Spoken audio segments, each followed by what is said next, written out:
আসসালামু আলাইকুম রহমতুল্লাহ। আর বাংলাদেশের মানুষ বেশিরভাগ আবেগী। তবে আবেগীয়ান তারা 2 দিনের তুন বেশি দূর রাইত পারে, অতি জোর 1 সপ্তাহ, তার সেই 15 দিন, এর বেশি দূর রাইত পারে।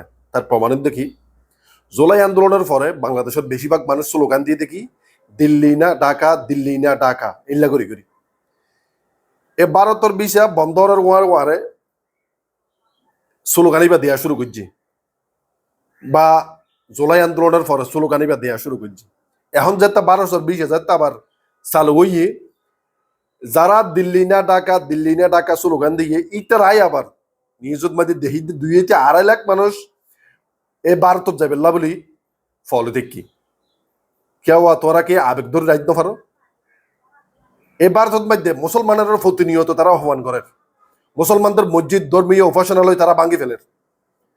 তারপরেও কি তোরা ভারত ফ্যামিলি থাকিবে না? আমি তো জিন্দাগি ভারতের সাপোর্ট করতাম না, জিন্দাগিতে করতাম না সাপোর্ট।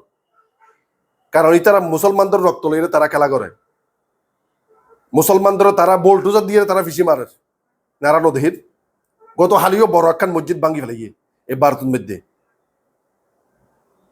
তোরা আবেগ দিয়ে স্লোগান তো দিল্লি না ঢাকা, দিল্লি না ঢাকা, এটা আবার তোরা 2 দিন যাইতে না যাইতে আবার ভারত যাবে ফল হইছো তো দিল্লি না ঢাকা ইয়ে দিয়ে লাভ কি, স্লোগান দিলাম কি?